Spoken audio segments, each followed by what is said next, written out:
Frank's Red Hot is the perfect blend of flavor and heat, so you can use an entire bottle to make recipes like buffalo chicken dip or buffalo nachos, or even things that don't start with buffalo. Frank's Red Hot. I put that on everything.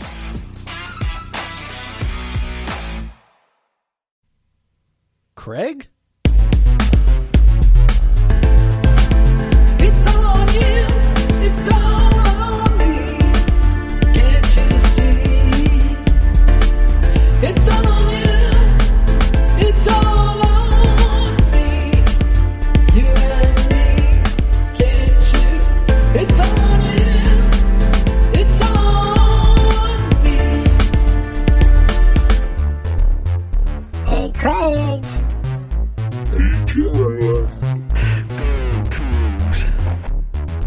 Right or wrong, we don't care. Win or lose, we don't care. We don't care. We don't care. We don't care. Hey Jeff, do that again. Like, I think you cut yourself off.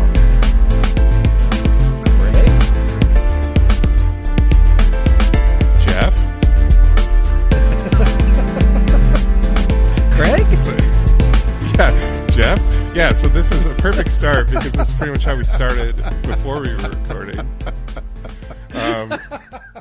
People are hooked now. You know, just awkward silences forever to start the episode. Sorry, we got intro music, so I mean, all that's going to be covered up by intro music, so it'll be okay. They won't be too awkward. Intro music from Randy England at Randy England Music on Yeah. Instagram. I haven't plugged him for a while. Thank you, Randy, for that. Yeah. This is Podcast versus Everyone, episode 155. I'm Craig Powers. With me, as always, is Jeff Newser. Jeff, how are you doing? I'm good. I mean, it'd be better if the basketball team would quit puking up big leads, but other than that, well, okay. it's kind of just what happens this year. It's just happened over and over again to the point where it is expected. Honestly, the Stanford game, though, was the lowest of the low, going 12 minutes without scoring in the second half as Stanford scored, I believe, 23 points over that time, 23-0 run. Which when you start trying to contextualize just how much 12 minutes is, it's like, fuck, man. Like, it is so long. It is so well, it was, I mean, so long. So their bucket was at the 17-minute mark. It's about 17:30. So they had this under 16. They had the under 12. They had the under 8. And they damn near got to the under 4 before they finally scored. So you had 3 media timeouts to go along with I think Smith called it at least 1 or 2 timeouts in that time. So just even in real minutes, it was at least a half an hour more, probably more like 40 minutes between not just a basket, any point whatsoever. And then of course it was one free throw that broke it. And then they went another couple minutes without scoring after that. So it was like 1 point over 14 minutes or so. Yeah, it was. We lived through the Dick Bennett era, during which time there were nights when it felt like they might never make another basket the rest of the season, right? But I mean, I don't know if there were ever legit 12-minute droughts in that. I mean, there may well have been. This was a higher paced game than a Dick Bennett game. It was a 68 possession game. It was an average, basically, possession game. Yeah. So this wasn't like, okay, we're slowing it down. This wasn't like the Cal game, right? We'll get to the Cal game, but it's like, this wasn't like we are trying to take every last second off the shot clock and then you go 14 or 12 minutes without scoring. This was, we're running up and down the floor and we still can't put the ball in the basket in any possible way. If it hadn't happened, if they hadn't, blown so many leads this year already, I'd probably laugh about it, right? I mean, some of the games that people, still cringe about, the particularly football games, right? You know, the UCLA game or the Colorado State bowl game or whatever. Like, I just laugh about those because I'm just like, whatever, man. Like, you know, the Cal game, you know, when Connor Halliday threw for, you know, 8,000 yards in one game. Like, all of those, you just sort of, like, for me, I end up kind of just going, yeah, I mean, what are you going to do? Weird shit happens at sports. But this is not weird shit happens at sports. This is like the, you know, 5th or 6th time this has happened this year. So, I don't know, man. It gets harder to laugh about it each time it happens. Well, and it's so frustrating because they looked, again, so good in the first half. And they looked really good up until that 26-1 run, which is the longest line I've ever seen on Ken Baum, I think. I know. He puts the run on the win probability graphs. It's the only run really in the game, more than because it's got to be like a 10-point run or so, and the 26-1 run stretches from the 17-minute mark to inside 4 minutes. Yeah, which is nuts. I always love looking at the Ken Palm win probability because of those runs. Like, I love the way it shows, like, okay, these were the runs, and you're like, okay, and you can see, you know, the little squiggly line up and down and whatever. WSU went from when they got to 42-31. WSU was at basically a 92% win probability, and by the time that 26-1 run ended, they were at a less than 2% probability. Yeah, it's crazy. There have been so many games this year where they, like, the line is, you know, in the 80-90% range for the Cougs, and then it just, you know, swoops up the other direction. This is one of the steepest lines. You know, cough up a lead. Crazy. Yeah. I mean, it's amazing. You know, they were cooking. Like, Mohamed Gay played his best game of his career, and you know, Flowers hit that 3. They were feeling good. It was 42-31, and then it's like inevitable once this team builds a double-digit lead or gets some daylight, something happens. You know, they take the foot off. They give a couple, but you know. Stanford reeled off 7 points real quick, like next 3 possessions. You know, they scored, score, stop. And so after that, Stanford really wasn't scoring in bunches for the rest of the run that much. Like, they had one in the middle where they went from 42 to 52 pretty quick. But after they got to 42-38, WSU held the lead for another almost 5 minutes. Yeah. And just couldn't score. They didn't score from, it looks like, okay, just under 18. They went from just under 18 to about 11:30 before they actually relinquished the lead without scoring. So about half-ish of that run, they didn't score, and they still were able to hold the lead. But once they gave up the lead, then it kind of caved. Then it was, and you know, I read, you know, something you and I have talked about, and you wrote about it in your Monday After piece. Is, you know, Kyle Smith after the game said, you know, they get punched and they just can't punch back. But you know, that what you said, we've talked about it. That would kind of seem to say that they kind of just lose focus. They're not even trying anymore. But you kind of have a different way of seeing it.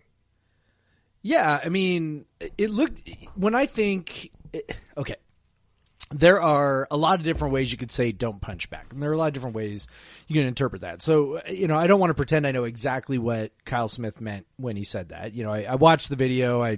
He wasn't super clear. He was kind of, as Kyle Smith does, he was kind of rambling. But after this one, he was maybe rambling a little bit more, which, you know, is perfectly understandable given what he had just been through.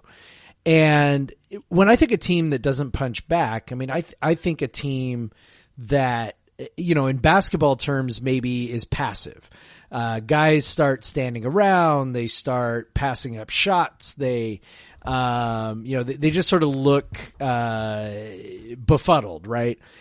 We saw that. We have seen that, by the way, in our scoring droughts the last couple of years, right? Whenever, say, CJ Ellaby was out or Isaac Bonton was out or whatever, and we'd hit one of these scoring droughts, and then everybody would just sort of like pass the ball around the perimeter and just kind of go, nobody wants to take I'm not taking that shot. You take a shot, And this team is not that. This team does not lack for guys who want to take that shot to try and snap the team out of the funk.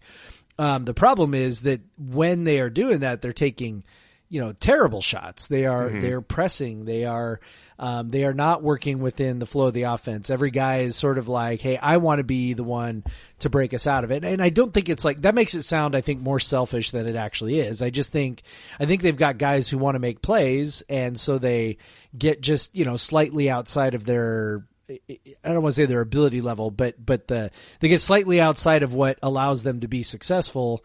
And then they just take sort of successively lower probability shots to the point where the shot attempts just get sort of more, they get more absurd, and they dribble into traffic, they force it, and then they're turn the ball. Getting like there was so many in that stretch.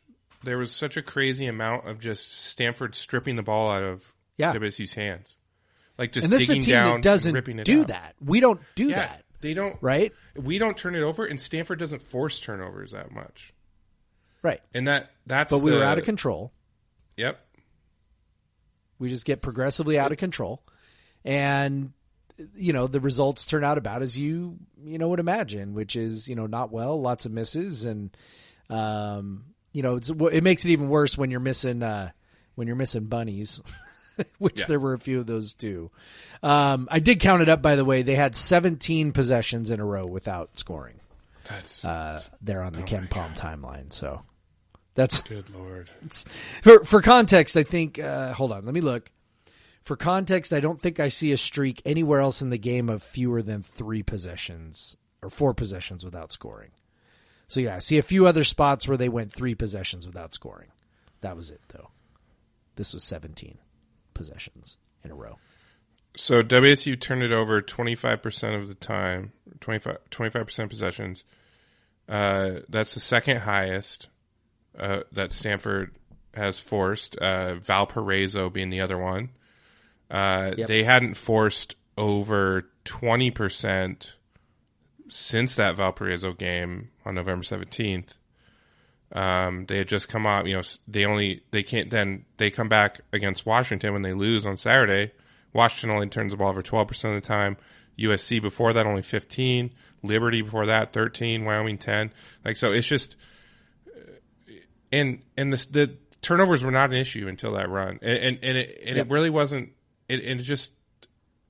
These turnovers come when guys are just forcing things that, we saw Noah turn the ball over a couple times. He's dribbled into traffic as it got worse and worse. And it's frustrating.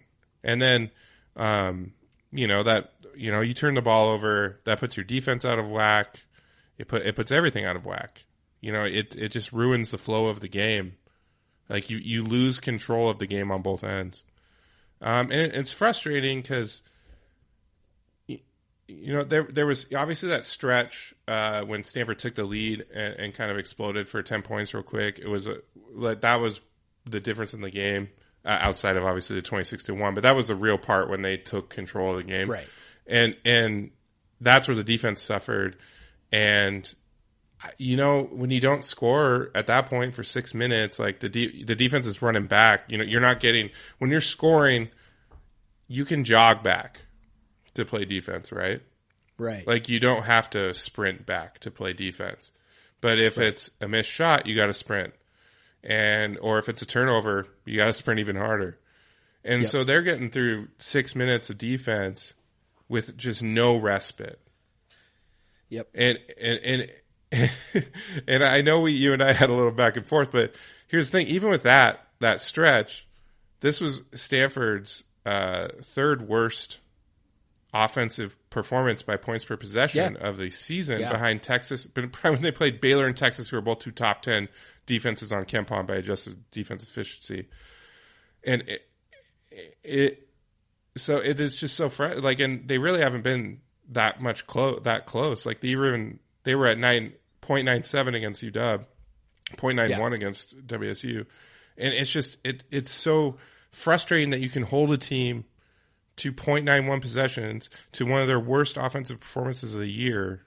And you lose the fucking game by 5 points. Like I mean, I can't imagine how Arizona State feels about that 51-29 game, but like, because I think pretty sure that's one of our worst. That might be our worst of the year. But still, like it's so frustrating, and like it was just frustrating to watch because it's like you want us to get stops in critical situations, but it's like at the same time it's like in that 26-1 run, if it's 26-12, WSU wins the game. If WSU scores 12 points in 13 minutes or whatever, in 14 minutes, they win the game. Yep. Like, and it's so fucking frustrating, man.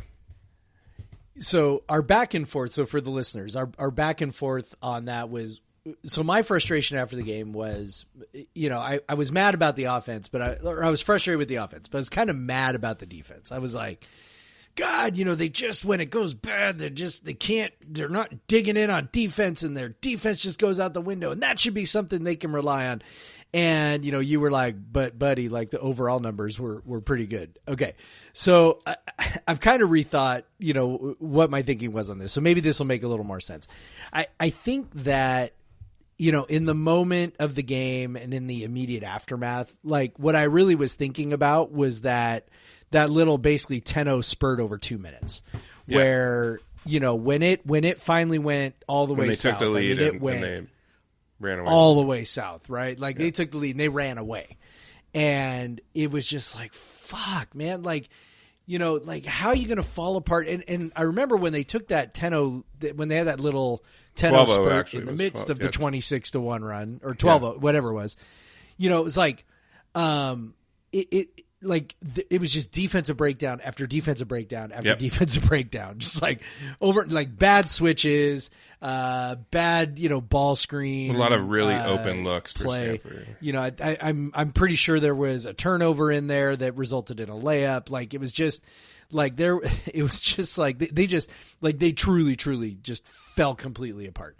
And my thought was, okay, if the shots aren't falling, the shots aren't falling. But on defense, man, you should always be able to dig in. You should always be able to rely on your defensive principles. I do think looking back, I probably wasn't giving enough credit to just how long it had been since they'd scored and just how much effort they were expending on the defensive end, just how little Stanford actually was able to produce there for a pretty long time. And I think Stanford went about 4 minutes with 2 points. Yeah. For a stretch in the midst of that massive run. Yeah. And I mean, they went, so like I said, it was 42-31 at just under 18. And it was 7 minutes before Stanford actually took the lead with us not scoring. Right? Like, it's not like we sort of puked it all up right away and Stanford was playing out of their minds. Like, I mean, it was just this very slow burn, to borrow a phrase. And when it finally caved in, then it was like, it just completely fell apart. And like I said, I think my mind sort of globbed onto that 2-minute chunk where they just lost any semblance of discipline, any semblance of defensive principles. Like, it just truly fell apart.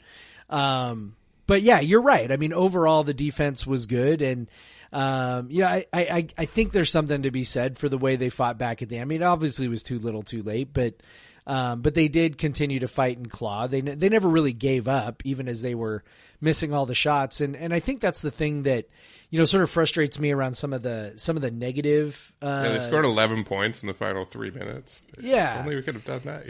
Yeah. I mean, I think that's part of what frustrates me a little bit by some of the negative stuff that I see on Twitter and elsewhere about the team is because I'm just like, it'd be one thing if these guys were just, not very likable. I mean, we have seen teams that are not very likable. We have seen teams that don't really just appear to put in much of an effort. I mean, we've seen these things. That's not these guys. If anything, they're guilty of trying too hard. And, so I guess I just feel like, whatever you feel about, your disappointment or whatever about how the season's going, I would say to maybe try to separate that from the criticism of the team, because it's really not for lack of trying. It's not for they're trying. It just sometimes ain't working, and I mean there are a million reasons why that could be, but they just are. They're just out of sync, and like I said in my Monday After, like they don't seem to have a thing that they can fall back on. They don't seem to have a thing that they rely on, a thing that they go to that's bread and butter to try and steady the ship. And I know that's a thing that's easier said than done, but that's the thing I think that they're missing is, when things go sideways, what do you rely on? What do you lean back on? And they are generally able to, rely on their defense to kind of help them hang around, but even that has a breaking point. It sure would be nice if they had some bread and butter offensive plays they could run to. Yeah, 12 minutes without scoring is no defense. Like any defense is gonna. No defense can hold on for that long. Yeah. Well, the frustrating thing about the absurdity of that 12 minutes without scoring, the 26-1 run, is that it made us kind of like forget about the absurdity of how this game started, or before it started. Yeah. Where we were sitting, it was a 2:00 game. We're all, working. I'm quoting, doing the quotes with my fingers. Air quotes, working. But, I sat down. I told Amanda, she could go, I think she wanted to go for a run or something. Like, go ahead, or maybe she went into do some work. And I was like, yeah, go ahead. I'm just going to chill and watch this game for a couple hours and then get back to work. And then it was like, why aren't they playing yet? What is going on? Yeah. And then it just kept going and going. And then it was like, went to 3:15 by the time it got started. Yeah. This was at the end of this, like about halfway through sixth period for me. And I kind of had it on a side screen and was teaching and kind of had one eye on it. And I'm like, what is happening? What is going on? I don't even know. And then, I can see that there's no sound, but I can see the little score bug, that says, game delayed for 15 minutes because of COVID concern. And I'm like, wait, what? That whole thing was so insane. Like apparently, Stanford demanded that they all retest because they weren't comfortable with something. And then the first batch of tests did not take or work out or something. So they tested them all again. And then apparently almost everybody came back clean, although Matt DeWolf mysteriously disappeared. So I don't know if he popped a positive or what the deal was with that. But I don't know. The whole thing about it that was so absurd was I can't believe, we're 2 years into this thing. And we still don't. That something like this could still happen, where one of the both teams teams could just go, "You all have to test again." Like, exactly. Why wouldn't Stanford just be able to do that every game if they want? Yeah. Right. We're not comfortable. You test now. Like, I don't know. There must have been some specific concern, but I could tell from I could tell you from talking to people close to the program that the people close to the program were not pleased. They were not pleased that Stanford was apparently throwing a hissy fit. Yeah, that was wild. I can't imagine being in the arena. I know we had a couple of our guys just in the arena that were just Bryce and Nate. That were just nobody knew what was there. going on. Yeah, they were trying to give us info, but they weren't getting any info. The ESPN guys obviously weren't even in the arena. They didn't know shit. By the way, that was the awful. best part. Oh my god! So I'm to the point now where like I know when it's on ESPN property, we get more people can watch it, even more Coug fans who maybe have direct feed, or might live in Yakima. It's hard to get Pac-12 Network in Yakima unless you have Dish. Like, so I get that, but like ESPN just phones that shit in, man. Like it's terrible. And we come from watching Rick Hasner and Dickow, who don't put a ton of like research and effort. They basically just go by what they've seen, which whatever, and so they don't like even look at the numbers or stats But one of the insane things, and I can't remember, I can't remember exactly what the play-by-play announcer's name was. I don't either. But He was some obscure guy, though. He kept saying that TJ Bomba was getting a spot start. Yeah. Like, this is, he's taking it again. TJ Bomba had a couple buckets earlier. He's really making the most of his spot start today. And I think he said it like 5 or 6 times. It's like, yeah, dude, if you would just look at the information that WSU probably sent you in a PDF. He's been a starter for half the season. He's started the last 7 games before this. This is his 8th start in a row. This is not a spot start. He was, if you just look at WSU's social media, in the original starting lineup, before Roberts was taken out of it, Bomba was in there. And they framed it like Bomba was, Noah was the one that was put in. Yeah. And then we saw Noah didn't start the game against Cal. And they said Terrell Roberts was injured, even though he was sitting right there on the bench and was like the first sub. Yeah, so. They had no idea what was going on, and they could. I mean, he came in and they were like, "Oh, I guess he's not injured," because they're sitting there on Zoom. Look at that. They're calling the game on Zoom, and like, and plus you get Corey Williams, who like will just be crappy even if he was in the arena. Like it's just frustrating. Like it's like, I get why you don't want to send your people out. That's fine. But also the picture quality was garbage. Yeah. Like, which I think at this point it's just an excuse. Yeah. Like look, if you want, I'm not against commentators not being there for every sporting event in the world. Like, I know that like, but also when the people covering the game themselves aren't even prepared to cover the game. Yeah. Like, it's incredibly frustrating. Like, when you just don't know anything. Yeah. No preparation. Like, you don't know anything about these teams. And like they kept framing it like WSU was going for an upset over Stanford. Yeah. Which it's the other way around. This is like crazy, Stanford, man. Like WSU should have won that Stanford game. had a better record overall. Like, it's frustrating. So that was a whole thing. But then, it's basketball. They played 2 days later. You brought in Cal, and Cal, obviously we talked about this before. For NCAA tournament hopes, really would have loved a sweep this weekend. Obviously didn't get that. But for any sort of postseason hopes, and just for the good vibes of the goddamn program, they really, really needed to beat Cal. Cal is not very good. Yeah, they're better than they should be, than we expected them to be, but they're not very good. They had their starting. The weird thing I'll point out before we get into the game. They had their starting point guard, and let me get his name real quick. Which I should know, but Joel Brown, he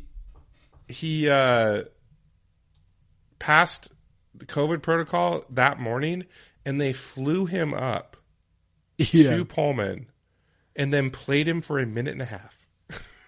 Yeah, and then because in that minute and a half he was extremely shitty. It was I think he turned it over. I think the first time he touched the ball, he almost turned it over. And I think the second time he touched the ball, he did turn it over. That's what I'm saying. Honestly, I think WSU would have been better off if he played his normal, 28 minutes. Because he turns the ball over a lot. Yeah. He's a playmaker, but he doesn't really shoot much outside, and he turns the ball over a ton. Yeah. And so I don't know. Maybe I don't know. I'm not sure he makes Cal better. I mean, maybe defensively. I mean, I don't want to limit his defensive ability, but but still, Cal was fine defensively I guess not so much, but I don't know. They still had big guards that were bothering our small guards. It doesn't take much to throw.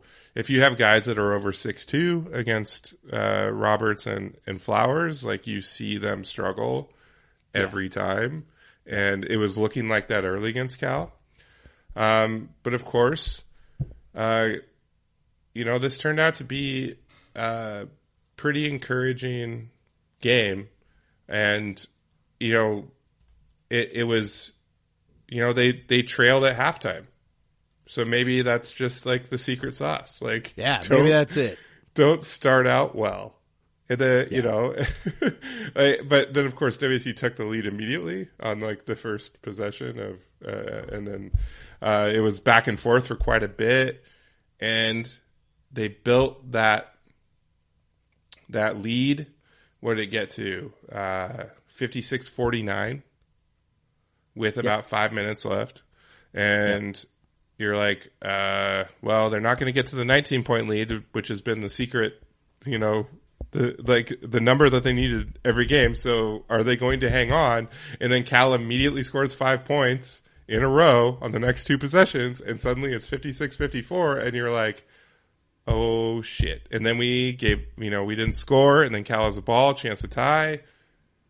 Thankfully they didn't score, and then WSU held off the rest of, I think Flowers hit a big three after that, and then it was the over. Big Three made it 59-54. Yeah. And then and then they extended it, got a couple stops, got a couple buckets. All of a sudden it was 62-54 with under 2 minutes to go, and you're like, okay, all right, we can breathe. They're going to do it. They're going to beat it. Yeah. And honestly, this is like Cal's shitty in the realm of a Pac-12 team, but in the realm of some of the teams that WSU has lost to, they're around New Mexico State, South Dakota State, like those kind of quality of programs, and and so you're thinking like they can definitely blow this. They've blown it against teams of this quality. Like it's it's crazy, but they held on in an extremely ugly 65 points doesn't look like much. But they only got 58 possessions to get there. So actually,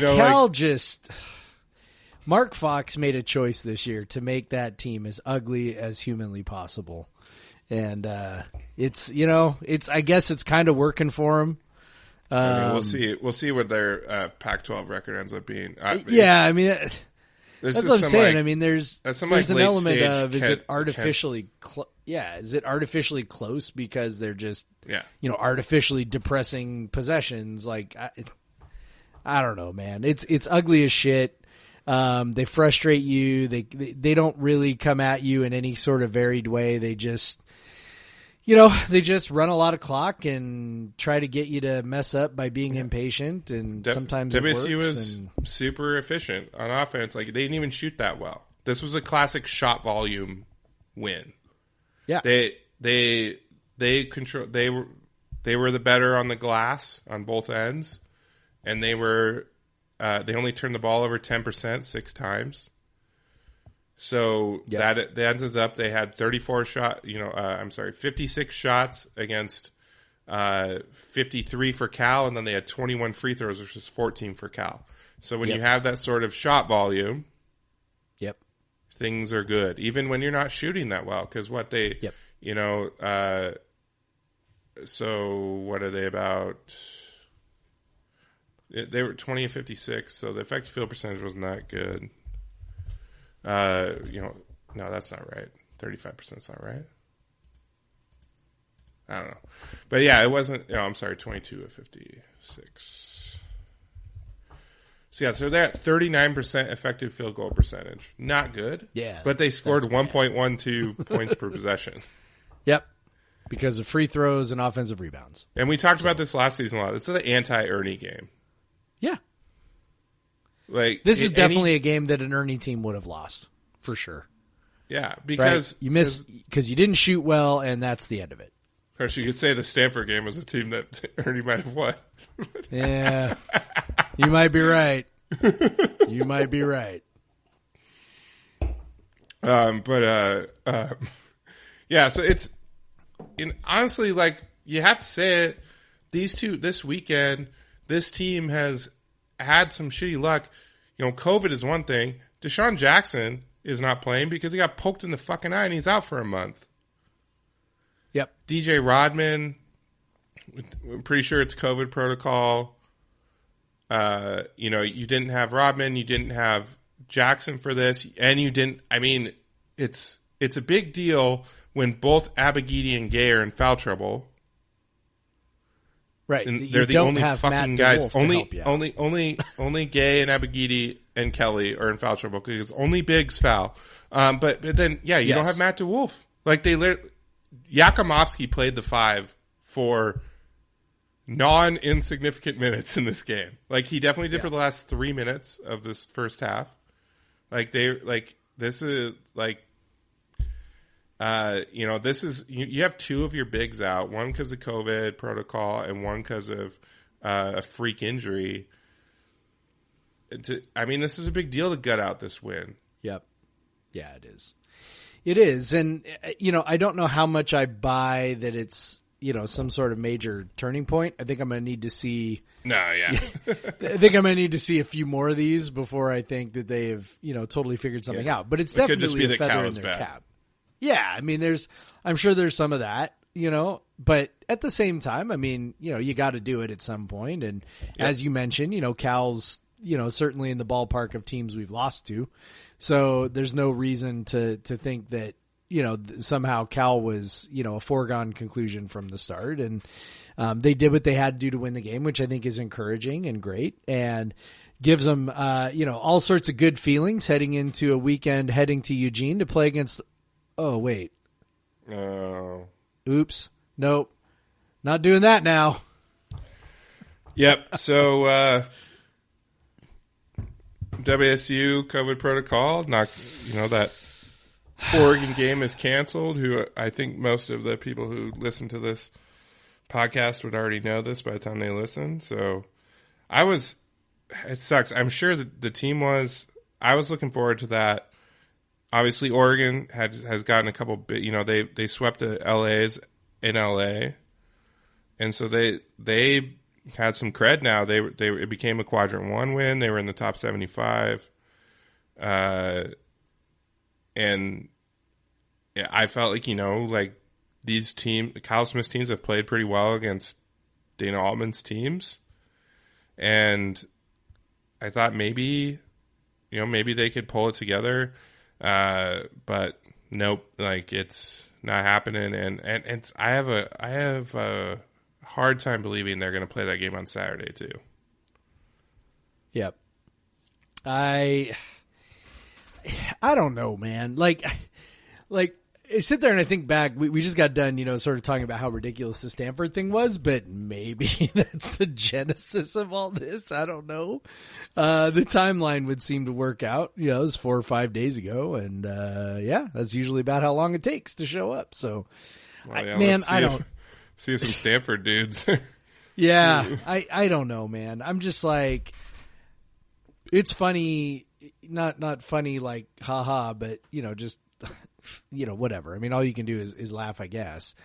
But, just kind of thinking about, a year ago when we were like, okay, we just got to make it through this season. This is going to be weird. People are going to have people out.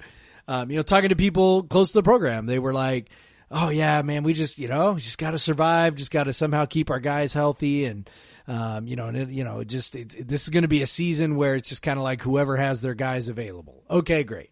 You make it through that season, you're feeling like, all right, well, we're all vaccinated, got a vaccine, we're good, everything's happy, things are great, and here we are.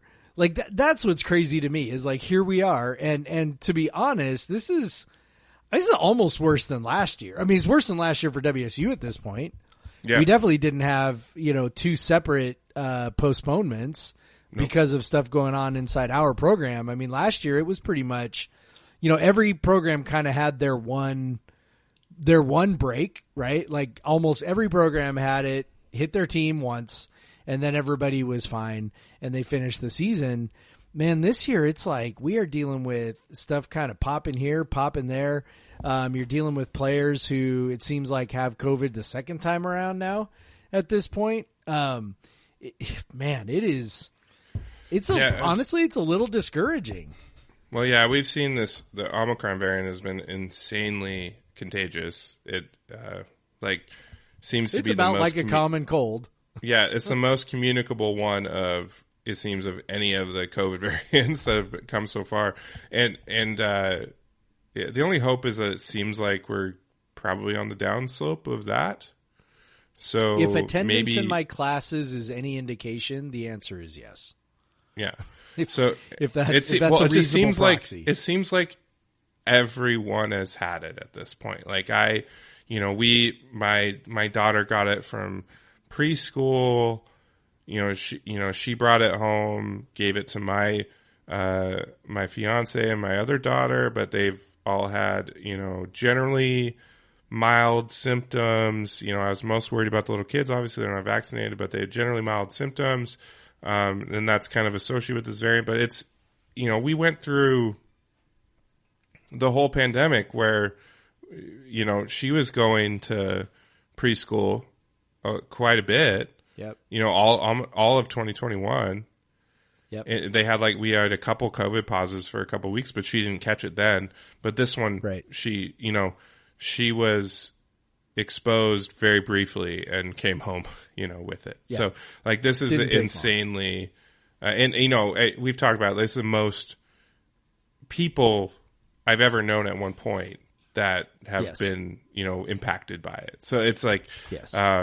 But so it's been pretty crazy lately. So hopefully, looking on the East Coast, it seems like they're on the downslope. It seems that Pierce County, where I live, has peaked and is going down. So hopefully, in terms of basketball, will also be on the back end, because I know all these guys. I mean, if they're playing this semester, they have to be vaccinated because they would not be able to go, or they would have some sort of waiver, I guess. But it's probably more likely that they're vaccinated, because you couldn't come to second semester at WSU if you didn't have a waiver, you weren't vaccinated. Yep. So, yeah.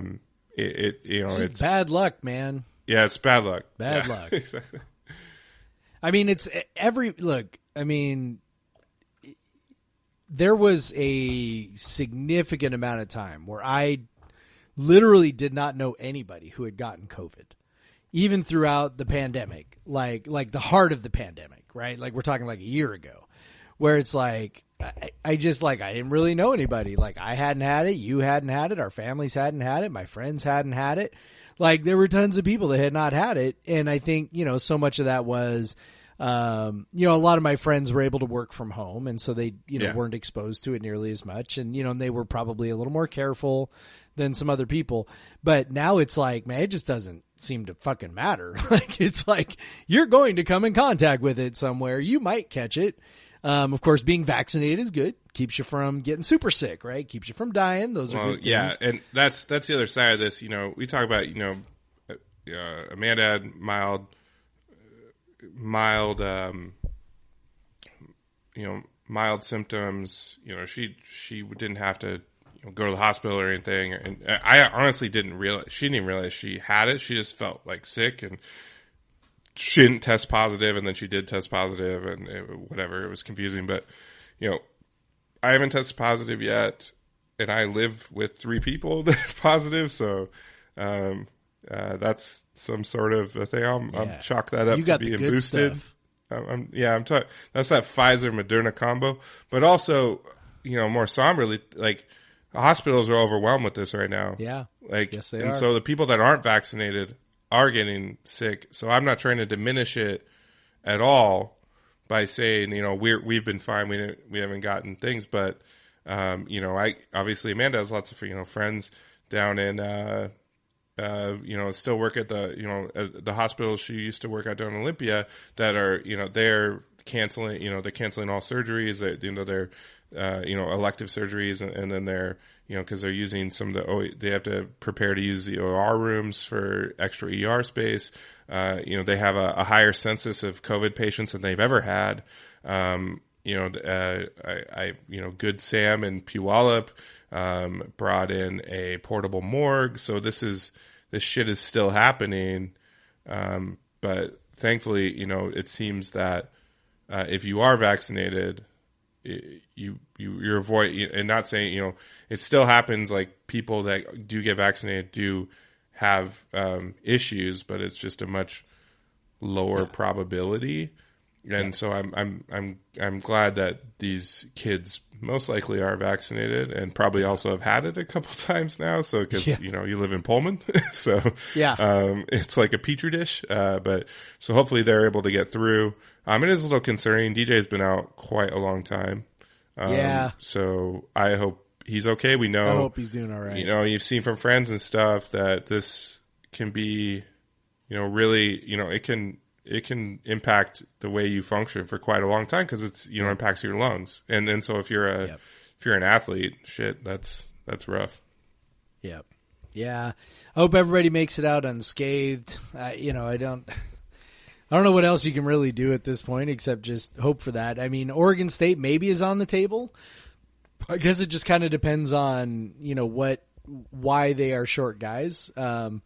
You know, if people are actually sick or if they're asymptomatic and they were close contacts and so they are, you know, asking for some time. I mean, we don't know because there's no transparency whatsoever, right, from the teams and the programs as to exactly what is happening and how it's happening and how people are actually like they use the catch-all. And we've talked about this off air and, you know, Brian Anderson, our friend and co-author at Coug Center, loves to express his disdain for the phrase COVID protocols because he's like, nobody ever says what the protocols actually are, right? It's like, you know, is this person tested positive? Have they just been a close contact? Are they sure would be nice if there was some transparency, but if there's, you know, anything we know about, you know, college athletics, there's as little transparency as humanly possible. So. And part of what Brian and I, like, we agreed on is like the frustrating part is like, well,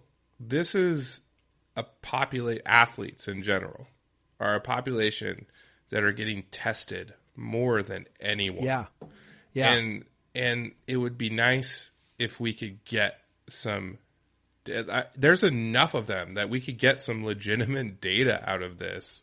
Yep. And I hope that they do because I don't know if y'all, like, I mean, obviously y'all trying to get tests right now. It's a pain in the ass. Every time there is a spike, it is a pain in the ass to find a PCR test, antigen test. Like, it's a pain in the ass. But every sports team is testing their guys every fucking day. Or maybe not every day anymore, but they were able to go do 2 rounds of tests for 15 different people 2 times in a row. Yeah, 2 times. No problem. They had 30 tests. No problem. It's so, like, that's what it's like. Okay, fine. Probably like, more than that actually, because it was probably the whole staff too. I get probably not more wanting like to say 20 like tests. I get not wanting to say like X player got it, and you know, obviously you can figure out, but like when the guys are out longer or whatever, you know, whatever.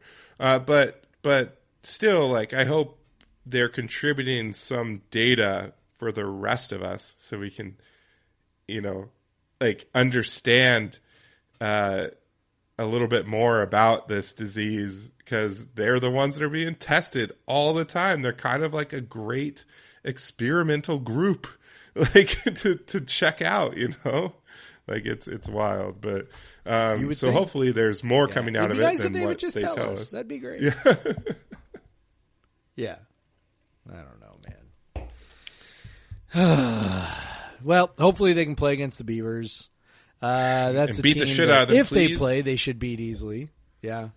Man, I don't know if it's good or bad that we're not playing, you know, that we're not playing Oregon on Thursday. I mean, we'll probably play Oregon eventually. Like that. Yeah, I think so. I'm just saying more like would I rather play them later? Would I rather play them now? Honestly, I don't know. I think I'd rather play them now, coming off having beaten USC and UCLA and riding high. Well, I thought about that with Stanford. After Stanford had beaten USC as well. But then, which it did look like. We were capitalizing on that. I was going to say, let's be real. Like, I don't think Stanford won that game quite as much as we, lost it. So yeah. Oregon State. I think everything being equal, we would have won that game with Stanford having that hangover.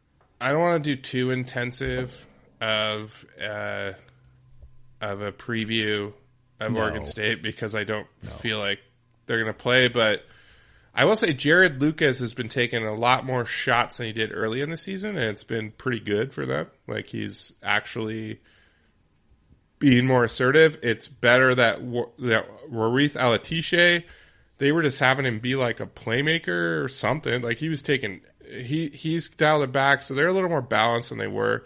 But Kalu is not very efficient. They brought in Deshaun Davis. Like, he's definitely improved a bit, but they're still like, Oregon State has struggled like a lot this season.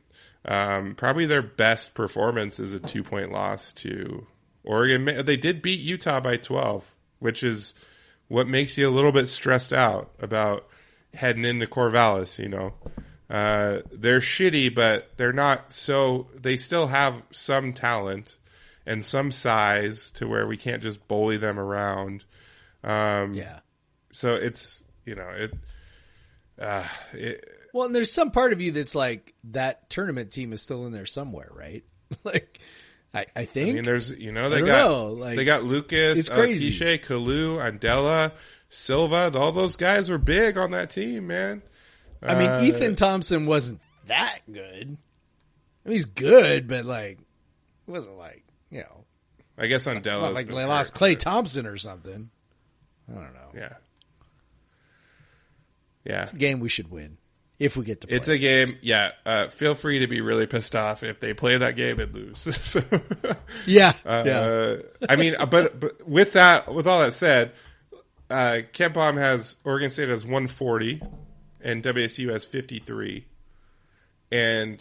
But when you factor in that Oregon State is hosting, he only has WSU as a 65% probability of winning, with a 5-point average margin of victory. So that is, so if they get a W, it's good. Like, that's what I was saying. Like, just get a fucking, like, I remember win is good. The good Tony Bennett teams going to Oregon State and winning absolutely ugly.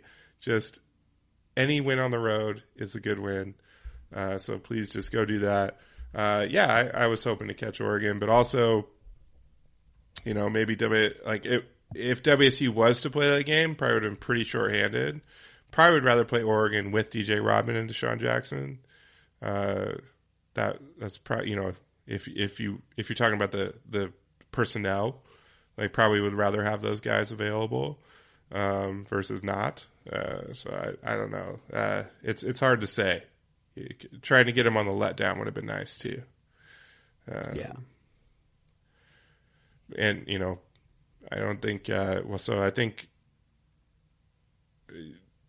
Kyle Smith hasn't lost to Oregon yet. We've only played him twice, but hasn't lost to him yet. So, that's good. I guess, you know, we talked about, Muhammad Gay won Freshman of the Week, and well-deserved. A good week. I felt like it was a pretty encouraging week for him. A little more assertive on the offense, maybe a little too assertive at times.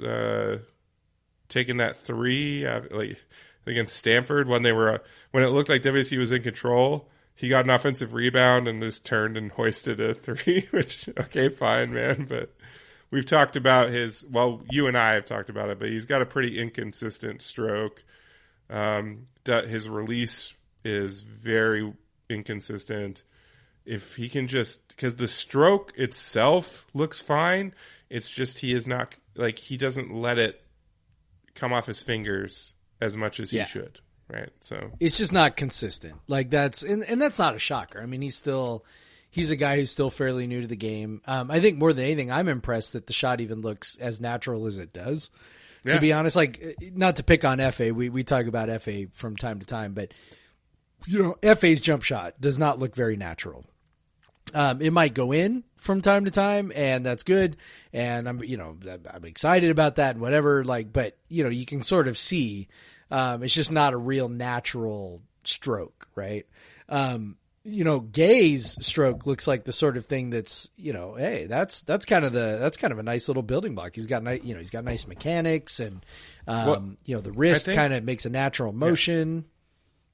Yeah, and I think so. It looks best when he's doing those turnarounds and stuff. And honestly, sometimes when your shot is being inconsistent, when you're doing some sort of like turnaround or contested shot, it kind of forces you into like proper mechanics. If you're typically not going to do it. So, but yeah, it's wild with that, with everything, like his form and everything, you just don't expect 49% free throw shooter out of it, but he is what he is at this point. Like it's not, that speaks to, FA says when he was hurt, he did nothing but shoot free throws. And so he was able to make that stroke consistent. So because he just worked on it all the time. Rarely does any player have that much time to spend on free throws. Right. And honestly, like Gabe probably shouldn't be spending that much time on it. Like he should probably, spend a little bit of time on him because he is a guy that, his free throw rate is a little lower, and that's probably because he avoids it. Given his offensive rebounding prowess, he should be a guy that's like 50 plus free throw rate. Yeah. Just on putbacks alone. Yeah. And so I think that's why you see sometimes he doesn't go for a dunk when he maybe should, because he's probably thinks, well, if I get fouled, I won't make the dunk, and then I'll go to the line where I'm a 49% free throw shooter. So it's, I think maybe that you definitely see players that get impacted by their free throw shooting ability, and it impacts the way they approach, attacking attacking the rim. So, hopefully he can get better on that, because honestly, when you look at a guy that's a freshman at WSU, a freshman big, outside of FA last year, like there has not been many guys this impactful as a freshman big at WSU. And really, if he shot 60% on free throws, he'd have a 100+ offensive rating, and maybe be even more positive. But I mean, he's shooting 54% on twos, which, given how skinny he is pretty impressive. And I think he's getting more assertive, and I think that's good for WSU, because you need that as if he's going to play that position, he needs to be an assertive offensive player. Because like we talked about last week, Noah's probably taking too many shots, and maybe Tyrell's taking too many shots sometimes too. So it's good to have a guy that can maybe get some assertiveness. They've obviously, him and Flowers particularly have found something in that pick and roll. Yep. And that's been pretty fun to watch for about 3 games in a row now. Yep. And when that works, it really opens up kind of a whole host of other options, right? Because if teams have to help down on that role, then, that leaves somebody else open, right? And we know that this team... Andre Yakimovsky has benefited. He benefited from that quite a bit against Cal. Yeah, that's what I was going to say was, they've had some issues with consistently shooting the three, but, some guys have, punished teams, and Andre Yakimovsky obviously was the big one against Cal. He didn't have a great game against Stanford, but nobody did. He had a huge game against Cal, hitting. Yeah, only Gay had a good game against Stanford. No one else did. Yeah, I think Flowers had an okay game too, and that was kind of it. I think Kyle Smith even said after the game, like, 2 guys played okay. Everybody else stunk. So yeah, I mean, it's, you get that pick and roll working, you cause teams to have to, come down and help. They've got to help from somewhere.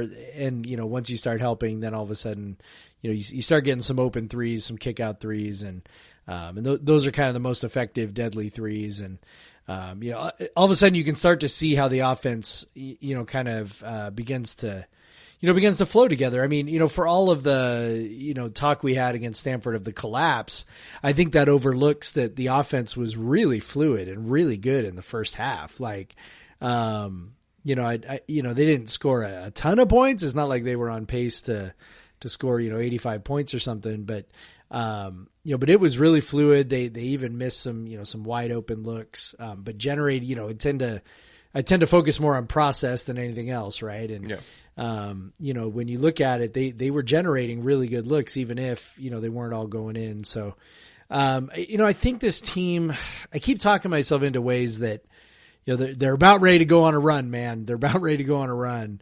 I mean, I don't know. Maybe this is who they are, and they're just going to do this all year.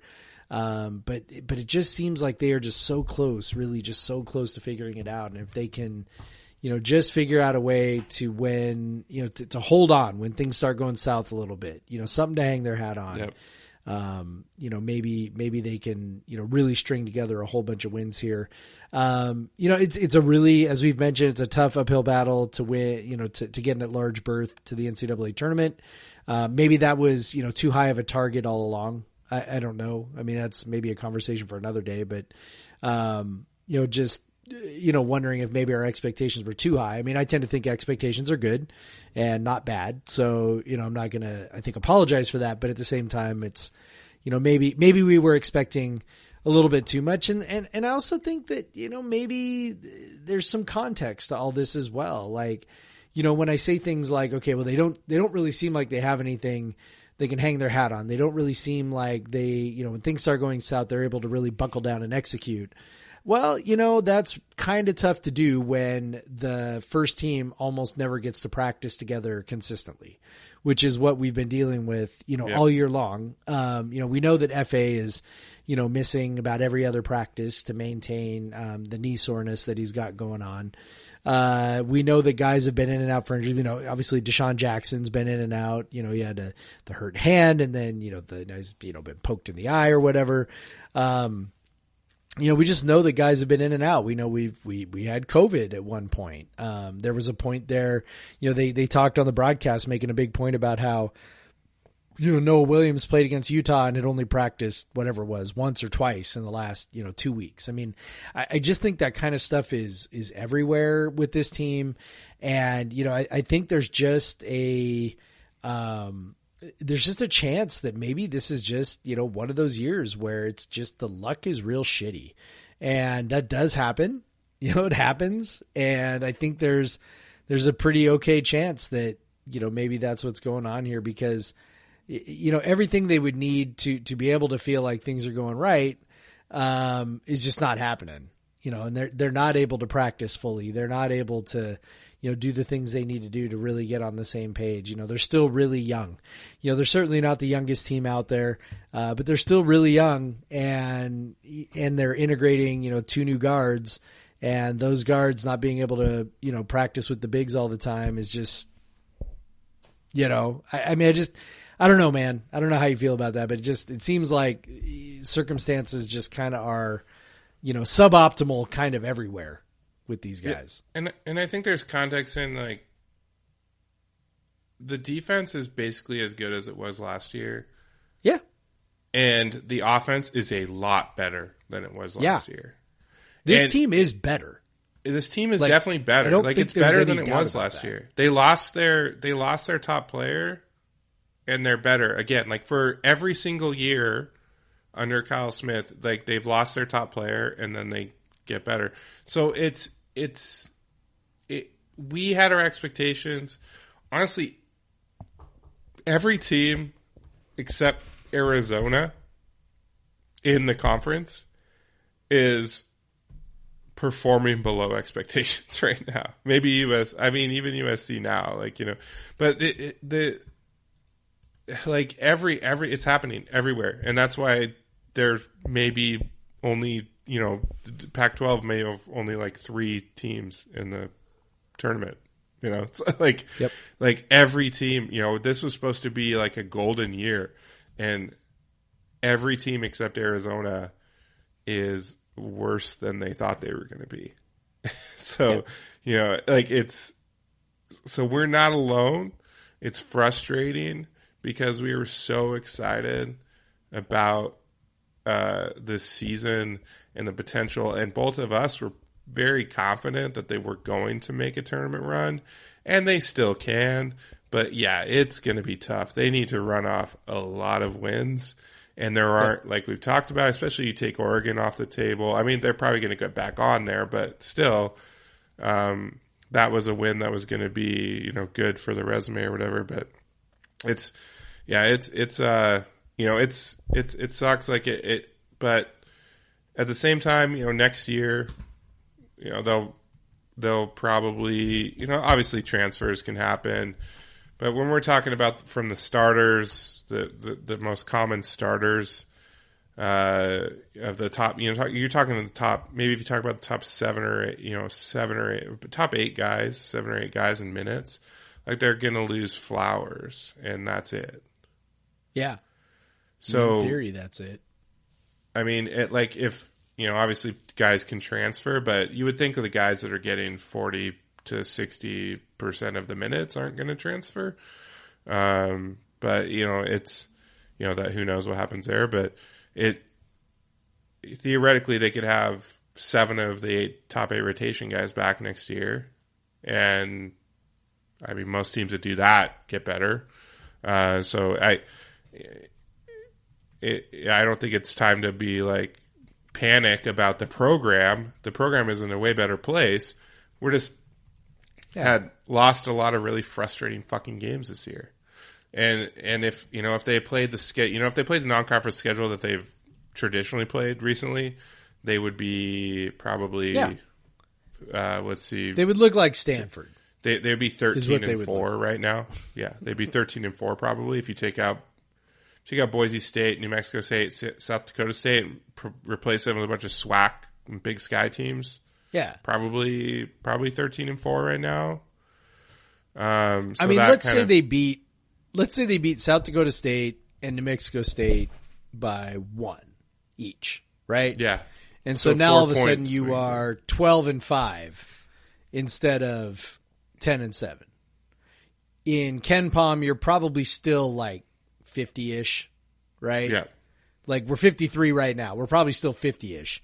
But all of a sudden it's, they're 12-5 and they're right there for making a tournament, and you can see the path to 20 wins, and it's just a funny thing, right? Like the team's quality is people's perception of the team's quality is really, really, really impacted by these close losses, even if maybe, as you wrote about when you wrote about luck, they're not as indicative of actual ability as, maybe a lot of fans want to think.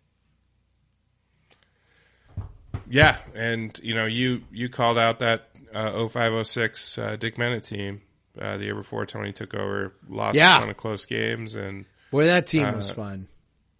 Yeah. But that team wasn't as good as this team. The difference with that team and this team is we looked at that team, we didn't expect anything out of those guys. Yeah, it's I think and then we I also didn't think they would do anything the next year either. What it was is because they were crazy good defensively but terrible offensively. And so you look at the player, like if a player is terrible offensively, you kind of write him off, like I did Joel Brown earlier with Cal. And so it kind of paints that, but then, that a lot of the guys took a step forward with that offense. Truthfully, took a step back on defense. Like if you look at the numbers, that, it's crazy how good that 05. I think they were number 2 in the nation in adjusted defensive efficiency. I think they were number right now. 8. Maybe they were number 2 before Ken adjusted. Yeah, they were number 8. They were number 2 before Ken adjusted his system. But yeah, you're talking about a top 10 defense and 255th in adjusted offensive efficiency. So yes, but then they lost. Pretty good. I was a student during that time. I remember those losses very vividly. I watched many of them in Beasley Coliseum. It was miserable. And then they came back, and for my senior season, I had a beautiful year. But so maybe this is just, and again, that was the Bennett's 4th year. Next year is Kyle Smith's 4th year. So I don't. Yep. Maybe we just expected too much too soon. But also, they have a bunch of games left. We'll see what happens. Yes. I'm not giving up on it. Yeah, exactly. And Jeff, we talked about maybe we could. We'll probably talk for the basketball team, the men's basketball team, for an hour, and we beat that. So we desperately need to take a break, and then we come back. We don't. Forget the break. Fuck the commercial. We're fine. No, we'll take a break for SB Nation's purposes, and then we'll come back and we'll talk about Okay, We'll fine. talk about the women's hoops team. We'll talk about some exciting soccer things. And, yeah, maybe we'll talk about beer. All right.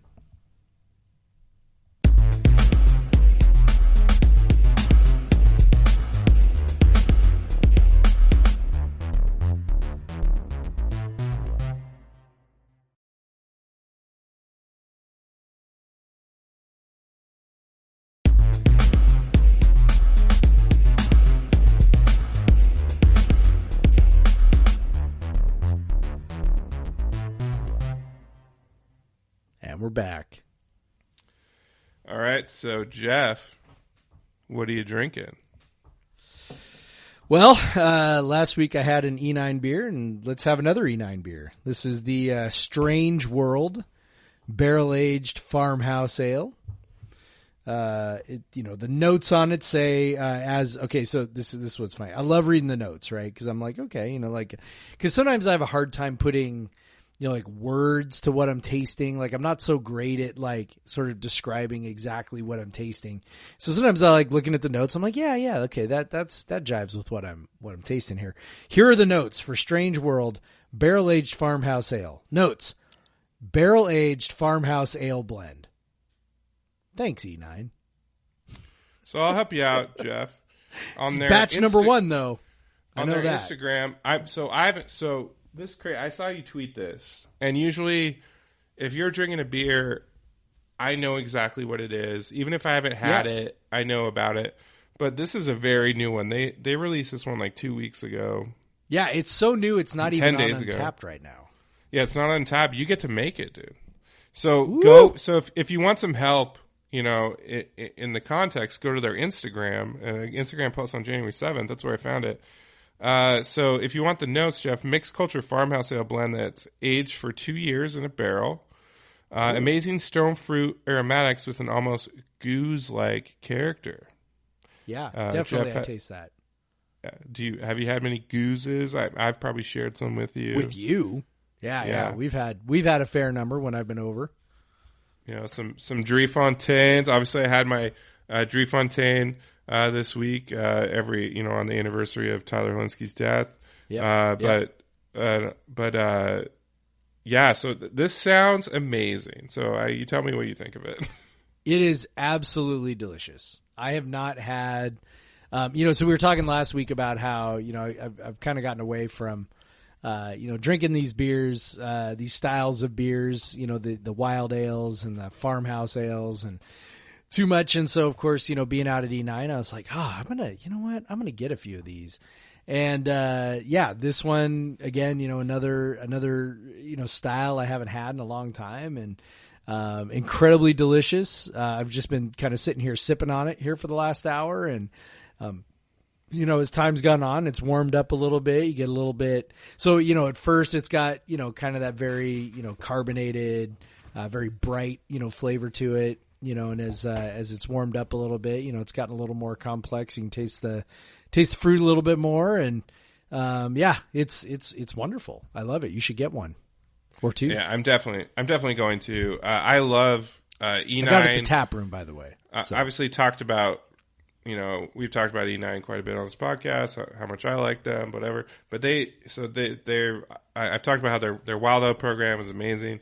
But one thing that's seriously under radar with them is these unfruited beers that they do, where they age them in barrels for crazy long amount of time. And they do often get these kind of goozy characteristics out of them, which is, it's really, to describe, it's like really funky. Horse blanket is a word that people describe, when they talk about a goose, kind of like lemon. They get a bit of lemon in there, like lemon zest, I think would be more appropriate to say. So you get those kind of characters. Yeah, stone fruit a little bit. Sometimes you can get, even with a fruit with no, or beer with no peaches or apricots or whatever in it, can kind of have that vibe to it, just because of the funk from the yeast. And that's why I love, their yeast strains. They cultivate these amazing flavors. So I'm definitely gonna have to go seek that out. So it's excellent. I will probably pick up another bottle at some point. Very impressed. I love it. Very glad I bought it. Very good. What about you? So I'm, if you may remember, in 2020, when Weathered Souls Brewing in Texas, San Antonio, one of their co-owners and head brewer Marcus started Marcus Baskerville started a program called Black is Beautiful, and then a lot of over 1,000 breweries. So that these were basically a beer brewed. He gave them a label and then gave a base stout to brew. But a lot of breweries brewed their own things. I think I've drank a couple of them here. But the thing is, like, obviously breweries release them right away. Not a lot of them were like barrel aged or anything for any extended period of time because you couldn't. Like obviously you wanted to release it when everyone else is releasing it. So what I'm drinking now, and so this beer is brewed meant to kind of donate to charities. A portion donated to justice, social justice charities, or equality for people of color, things like that.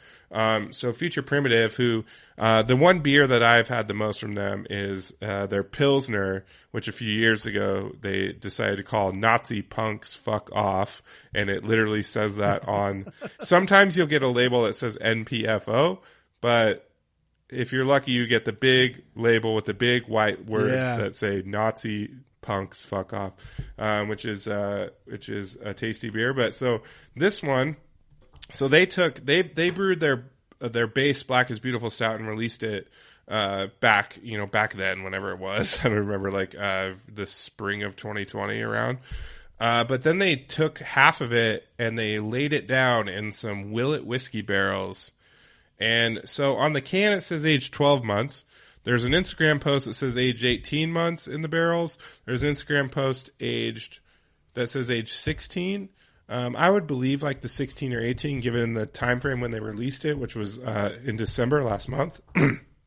So this is just straight up stout, aged in whiskey barrels, a 10% stout, aged in Willet whiskey barrels for 12 months. I think, or 12 to 18 months, somewhere in between there. I love it. Like, I've really come to appreciate, again, I went to where, like, I like the barrel-aged stouts with adjuncts. You throw coffee in there, you throw vanilla in there, whatever. But now I'm coming back just to really appreciating the stouts that are just stout and barrel. And this one has so much barrel because it's only 10%. It's only like 14%. The barrel kind of dominates more, and you just get so much of the whiskey barrel in there. It's so tasty, and it's not like overwhelming to drink because it's not super it's definitely thick enough to handle that barrel, but it is so tasty. If you see it around, highly recommend it. Future Primitive, Black is Beautiful. It says Barrel Aged Stout 2020 on the can. Actually, they released it last month. They probably just made that label and then decided to leave it in the barrel for longer, so they didn't release it. So, really tasty beer. Good job, Future Primitive. I was happy to go back, have a new Black is Beautiful beer. I haven't seen a new one in a while, so that was pretty cool. So good job. I recommend checking it out. Loving the stouts right now. I'm going back. I'm like reversing in time on my like beer nerdery at all times. I'm like less weird shit. Just give me the classics again. But yeah, it's good stuff. But yeah, hey, let's talk about the women's hoops team who went down to LA and got a split, which is on its face a good thing. That win against USC was incredibly impressive because they scored 3 points in the first quarter. 3 points. They didn't score until about 2 minutes left in the first quarter. Ilumatuga hit a 3. Her first of 4 threes that game, and 7 threes on the weekend. They started out, I believe it was 19-3, and then just dominated the rest of the game ended up getting a pretty comfortable win against USC without Charlize having a huge game. So that was that. Tedder had a nice game. Ula had a nice game. So that was a nice win. And so it was good to see other players in a big game, because USC that became a quadrant 1 win because USC is in the top 75. You're on the road. That's a good win. So that helps them out. Didn't move the needle a ton on net. Only moved them up to like the 68 from 72, I think. So that was a bummer, but still very impressive win. And then you come back against UCLA. They're fighting UCLA tooth and nail 3 quarters. They're struggling offensively, but playing really well defensively. Charlize is definitely the focus. She had 19 points on 21 shots through 3 quarters, ended up, I think, with 24, 23, somewhere around there. But really, it wasn't efficient. And then USC just started, or UCLA in the fourth quarter just couldn't miss. And, truthfully, the defense wasn't good. There was a lot of breakdowns, a lot of open looks for UCLA. And which honestly, they had a lot of those in the third quarter and missed them. So it was probably a harbinger of things to come. But came in down by 2 in the fourth quarter, ended up losing by 18, 71-53. So that was a bummer. They couldn't get the sweep when they were right there late, basically, with a chance. Because honestly, they need to, much like the men's team, if they want to go to the tournament, and they're in a worse place on net than the men's team is, although they have a schedule that just will boost their net. Lots of opportunities for those quad 1 wins. Because this weekend is, against the Oregon schools, both, quad 1. Well, not necessarily. I think they might both be in the top 35 right now. Or Oregon State maybe just outside of it. But it's 2 chances for some big wins. So getting the 1 in LA was really kind of keep you afloat.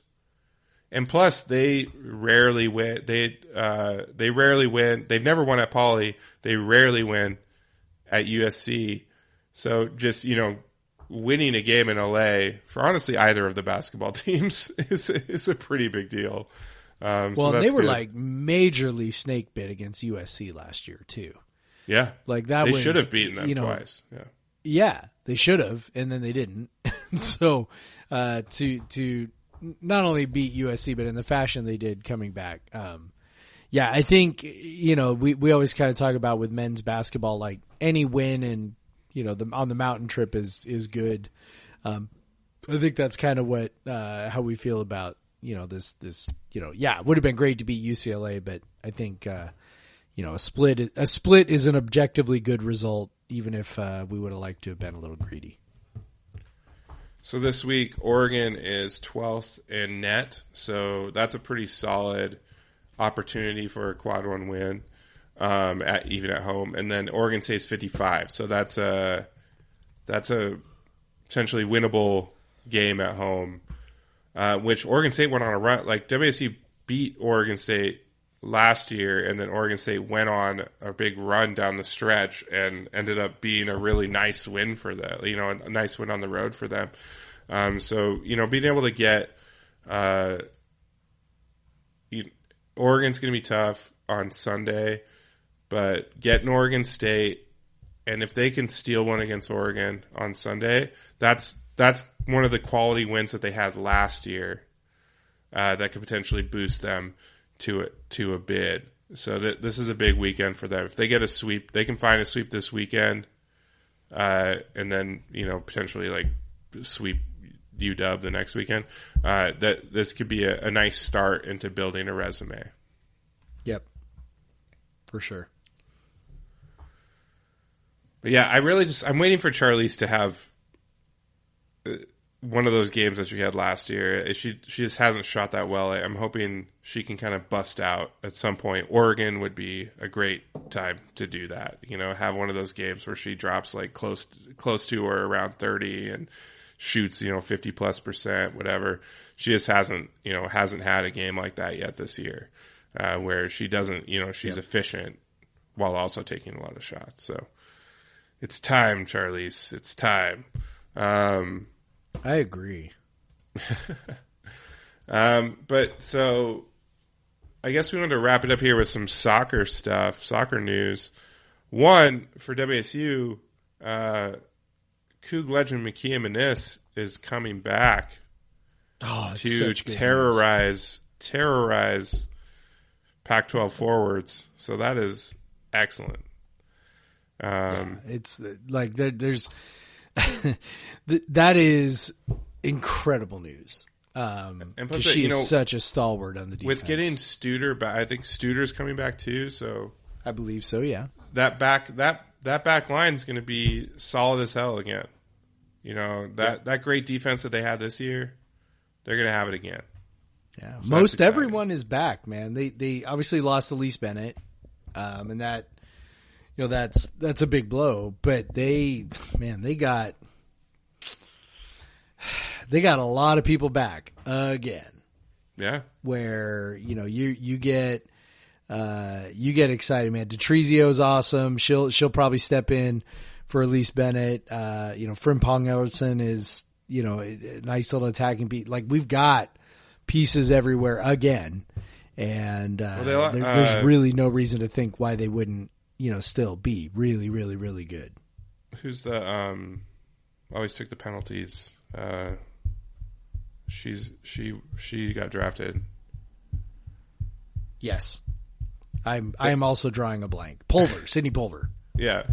Woo. Those are two big kind of offensive losses, I think, midfield and striker. But the way they're recruiting, yeah, like honestly, they could probably fill in those holes. And yeah, I'm expecting, just getting that defense back again that was so good last year, and that really kept them in some games against some really big teams. Yep. That's that's exciting. And if they can be a little bit better offensively, which, obviously we just talked about two players they're losing, but still, exciting stuff.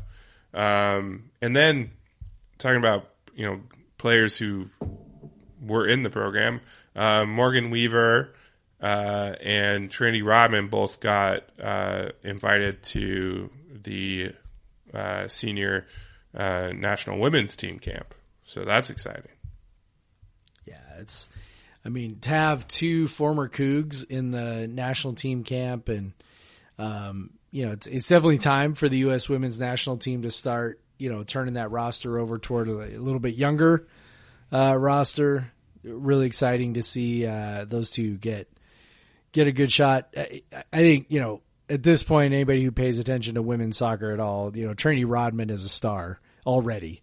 And she's just going to be even bigger of a star. It would not be surprising if she ended up being sort of that stalwart striker, that hangs around, for 10 or 15 years on that women's national team, Yep. just piling up goals. So very, very exciting, very, very cool that, even though she never played a game for us, she'll always be a Coug to us. And it's a very, very, very cool thing to have them getting in, and both of those people starting to make a little bit of waves and catch some eyes and get a chance to prove that they belong in that mix as the manager looks for that sort of next generation of players to take over for the Megan Rapinos of the world who are on their way out at this point. Yeah, and Trinity had a really good rookie season. Morgan's been kind of increasing her role with the Thorns, who are one of the better teams in NWSL. So, it's cool to see them have that impact on our national team. So, yeah, Jeff, we don't have a million sports to talk about anymore. Obviously, I don't follow swimming and track and field. Obviously, we did. Hire, people now to cover swimming. Like, yeah, are you ready to learn more about swimming? I am, actually, from Kat Rowley. Yes, I know I am. Yeah, it's exciting, man. We keep adding these young people to our staff, and I know our average age is crazy making low. me feel young at heart. So welcome, Kat. Thank you for reaching out to us, honestly. Yeah, so we're excited to have Kat on. She wants to cover volleyball and swimming, which I believe she was a swimmer, a competitive swimmer at one point in her life. So she knows probably more about it than 99.9% of the people in the world. So that'll be exciting. And then WSU has had some nice success in swimming recently, some really top athletes in there. And then volleyball, obviously, to have a dedicated volleyball writer will be super exciting because that program 100% deserves it. And Yes. And so yeah, hopefully it'll be exciting to see that. And Kat, you can write about whatever the hell you want to. If you want to write about anything else, go ahead. There's that part too. Yeah. Of writing for us. Just, volleyball season's a long ways away. Yeah, absolutely. Yeah. Cool. So, that's going to be on Coug Center when we're saying us. So, if you listen to this podcast and you don't know that we also have a website, it's called Coug Center. And but it's most likely you found this podcast because you read Coug Center. So whatever. But yeah, so, if you want to, follow us on social, I'm at the Craig Powers on Twitter. Jeff is at Pod versus Everyone. If you have any questions, comments, anything else, podcast vseveryone@gmail.com. And with that, all that's left to say right now is go Cougs, Jeff. Go Cougs, Craig. Black Lives Matter. Black Lives Matter. Get fucking vaccinated. Yeah, there ain't no more room in the hospital, so do it.